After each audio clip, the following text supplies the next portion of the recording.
Another week, another snapshot. And this is another one of those weeks where, the updates aren't necessarily for everyone, but for the people they affect, it's a big deal.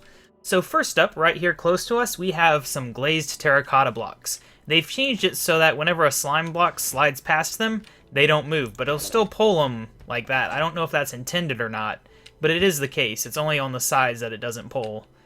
Might be intended.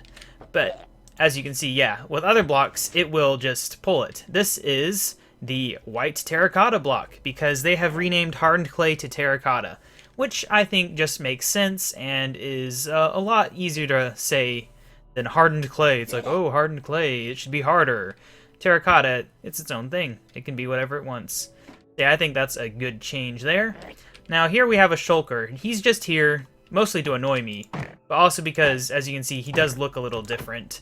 They have changed it so that the coloration of shulkers and shulker boxes closer matches the new color scheme.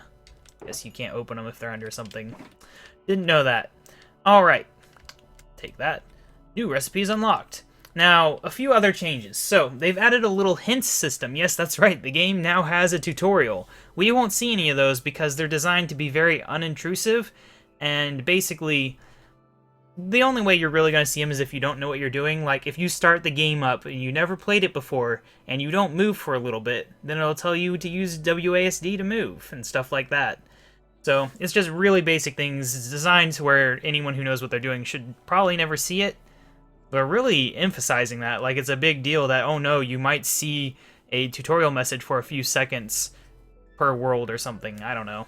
Doesn't seem like a big deal to me, but that is a thing. The game finally tells people how to do a few basic things. Now, the other things they've done, you can now rebind the toolbar saving keys, which is very useful if you don't want to use the defaults.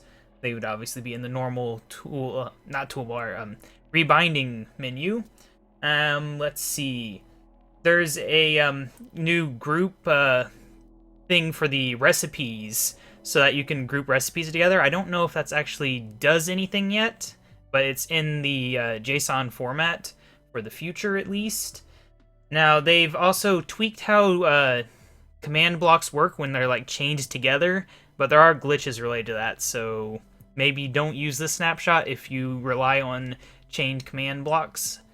And there's a message whenever the narrator isn't available, which I would assume would be due to sound-related issues. Maybe your computer doesn't have text-to-speech somehow. Now, there is one major thing to this update that does affect everyone, and it is a new mob. It's this guy, the Illusion Illager, which has kind of a ninja skill. Let's see if we can push him. No, he doesn't want to come over here. Well, I will just go into survival mode then, since he wants to be a meanie. Hello, friend. Oh gosh, he's made everything dark. Okay, he's gonna kill me before anything can happen. Yep, there we go. I tried to get out of it, but I did not.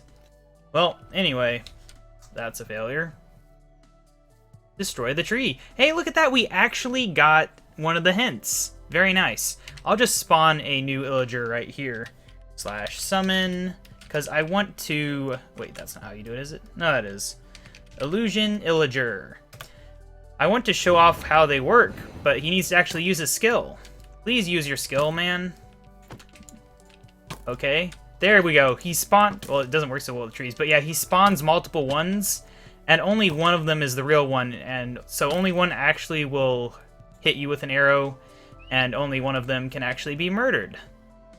Hold down left click. So, oh look at that, it even shows a little bar up there. That is very nice. I'm very glad that we actually saw that. I wasn't expecting to, but I guess because I had technically never done some of these things. Who knows? It works well. Oh, it's because I just entered survival mode, isn't it? It didn't count my time in creative mode. That's very nice. So yeah, you can kind of see how the hints work. They just tell you, how to get in the inventory, how to move around, how to make the basics. Probably tells you how to make a crafting table. But outside of that, there is the usual bug fixes, and I believe that is all the important stuff that we know of. As always, there may be secrets that we do not know of. But this Illusioner is definitely very interesting because of that whole, double team Pokemon type thing where there's multiple ones and you only can hit the real one. And obviously quite dangerous if you don't have any items, because he murdered me really quick without armor on. But anyway, yeah, that is another snapshot down. I will see you next week with the next snapshot.